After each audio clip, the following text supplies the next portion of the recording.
பாஸ்கரன் கிருஷ்ணமூர்த்தி ஏன் நான் உங்களை தேர்ந்தெடுத்தேன்னா கொஞ்சம் நிதானமாக பதில் சொல்வீங்க. இதுக்கு நிதானமாக நான் கேட்டதுக்கு பதில் சொல்லுவேன். சொல்வதற்குன்னு பார்க்கணும்னா ஒரே ஒரு விஷயந்தான். நீட்டுத் தேர்வு ரத்து என்பது நீதிமன்றத்தின் மூலம் கிடைப்பது சாத்தியமில்லை. அதனால சொல்லுவோம். அதற்கு ஒரு நீதிமன்ற தீர்வு, இந்த அரசு எதிர்பார்க்குற நீதிமன்ற தீர்வு நீதிமன்றத்தின் மூலம் கிடைப்பதற்கு வாய்ப்பே இல்லை, சாத்தியமே இல்லை. என்ன அப்படின்னா, இது அரசின் கொள்கை முடிவு. அரசின் கொள்கை முடிவிலே நீதித்துறை தலையிடவே முடியாது. அது வந்து பேசிக் இஷ்யூ அது ஆக்சுவலாக. அது என்னென்னா, ஒரு அடிப்படை ஆரம்ப பாடம் என்ன அப்படின்னு சொன்னால், அரசின் நிர்வாக முடிவுகளில் நீதிமன்றம் தலையிடாது. அதுதான் இது வந்து அரசின் சட்டமே அப்படி தான் சொல்லுது. Executive and judiciary will be 2 separate entities.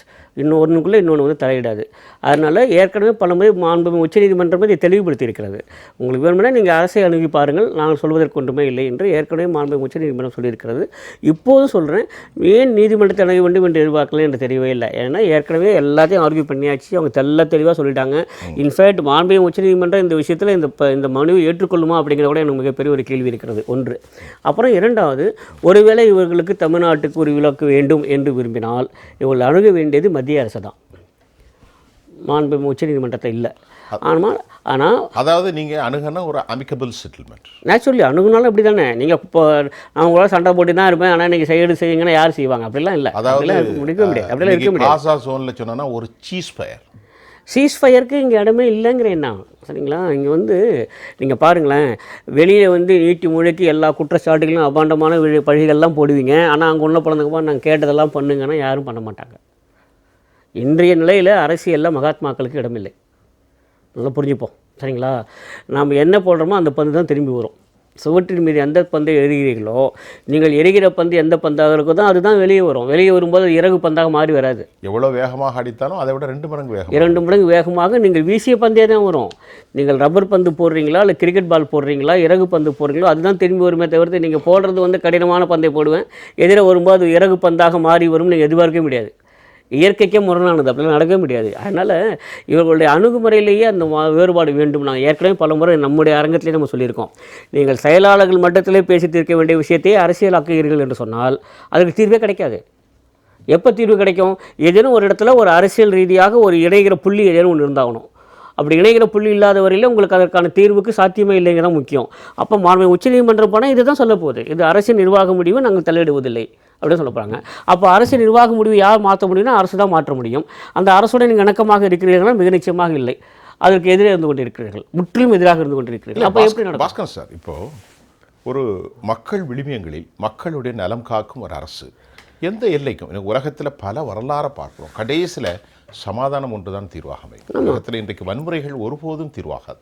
எந்த விஷயமாக இருந்தாலும் அமர்ந்து பேசுங்கள், மனமிட்டு பேசுங்கள், தவறான கருத்துக்களை தவிர்த்து விடுங்கள். அப்படி ஒரு அரசாங்கம் ஒரு ஒரு ஒரு செழிப்பான ஒரு அற்புதமான வழிகளை தேர்ந்தெடுக்காமல் முரண்பிடிப்பது எப்படி பார்க்க? அதுதான் திரும்பவும் சொல்லிகிட்டே இருக்கும். நீங்கள் பாருங்களேன், அமெரிக்காவும் சீனாவும் விட 2 பகைவர்கள் இருக்க முடியாது. ஆனாலும் அமெரிக்க அதிபரும் சீன அதிபரும் பேச முடிகிறது. இன்றைக்கி புகழ்ந்துட்டா இருப்போம், பேச முடிகிறது இல்லை. நீங்கள் யோசிச்சு பாருங்களேன், நீங்கள் எந்த 2 துருவங்களையும் பாருங்களேன், அவங்களால் பேச முடிகிறது.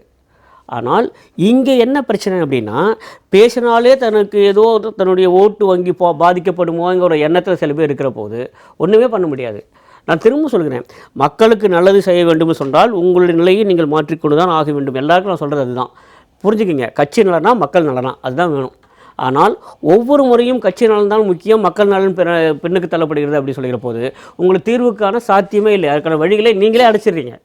நான் திரும்ப சொல்கிறேன், நம்முடைய அரங்கத்தில் பல முறை சொல்லியிருக்கோம். அது வந்து எம்ஜிஆர் இருந்த போதும் சரி, ஜெயலலிதா அவர்கள் இருந்த போதும் சரி, மத்திய அரசுடன் அவர்கள் மோதல் போக்கே இல்லையான இருந்தது. அது இருக்கும், அதனுடைய உரிமைகள் தான். ஆனால் மாநில நலன் என்று வருகிற போது மாநில நலனுக்கு தான் முக்கியம் கொடுத்தாங்க, கட்சி நலன் 2வது தான். நம்ம எங்கேயுமே தேடி போக வேண்டாம், எங்கேயுமே தேடி போகலாம். ஜிஎஸ்டி கவுன்சிலில் இருந்து வெளியே வந்தாங்களே இல்லை ஜெயலலிதா, ஜிஎஸ்டி கவுன்சில் கூட்டத்தில் 2 நாள் இதை ஏற்றுக்கொள்ள முடியாது சொல்லி வெளியே வந்தாங்க. ஆனாலும் கூட மத்திய அரசு அவளும் ஒரு மோதல் பகை கடைப்பிடிக்கவில்லை. ஏன்? ஏன்னா ஒரு கொள்கை ரீதியான நிலைப்பாடு அவர் சொல்லிவிட்டு போகிறார். மற்றபடி 2 அரசுகளுக்குள்ளே எந்த ஒரு மோதல் இல்லைங்கிறதுல தெளிவாக இருந்தாங்க. திரும்பவும் சொல்லிக்கிறோம், நாம் இதுதான், தயவு செய்து கட்சி நலனை, கட்சி அரசியலை பின்னுக்கு தள்ளிவிட்டு மாநில நலனை முன்னிறுத்துங்கள். மாநில நலன்னு நீங்கள் முன்னிறுத்தினாலேயே இந்த விலக்கு வேணுங்கிற அந்த கோரிக்கை தானே அடிபட்டு போயிடும். திரும்பவும் சொல்கிறேன் சரிங்களா, நான் நீட்டுக்கு ஆதரவாக எதிர்ப்பாக என்கிறது நிலைப்பாடு இல்லை. என்னோட நிலைப்பாடு என்ன அப்படின்னா, மக்கள் நலனுக்கு எது சரியானதோ அதை செய்ய வேண்டும் என்று சொன்னால் முதல்ல அதில் உங்களுக்கு ஒரு உண்மையான அக்கறை இருக்கணும். மக்கள் நலம் ஒரு அக்கறை இருக்கணும், மாணவ நலனும் ஒரு அக்கறை இருக்கணும். அது எப்போ வரும் அப்படின்னா, ஒரு இணக்கமான தீர்வுக்கு என்ன சாத்தியமோ அதை நோக்கி நீங்கள் நகர்ந்தாக வேண்டும். அப்போ நகர்வதற்கு என்ன பண்ணணும்னா, முதல்ல இந்த மாதிரி இறுக்கமாக இருந்துட்டு போக முடியாது சார். இறுக்கம் இணக்கம் இரண்டும் ஒன்றாக போக முடியாது சார். நீங்கள் இறுக்கமாக இருப்பீர்கள் சொன்னால் இணக்கமாக இருக்க முடியாது. ஏதோ ஒருத்தவங்களை நீங்கள் தளர்த்தி கொண்டு தான் ஆக வேண்டும். அந்த தளர்வுங்கிறது இல்லாமல் இணக்கங்கிறது வரவே முடியாது. திரும்ப திரும்ப சொல்கிறேன், மத்திய அரசோட இணக்கமான போக்கை கடைபிடித்தால் ஒழிய இவர்கள் வைக்கக்கூடிய எந்த ஒரு கோரிக்கையும் நிறைவேறுவதற்கு சாத்தியமே இல்லை, அறவே சாத்தியமே இல்லை. சரிங்களா? அப்போது இதுதான் முக்கியமானது.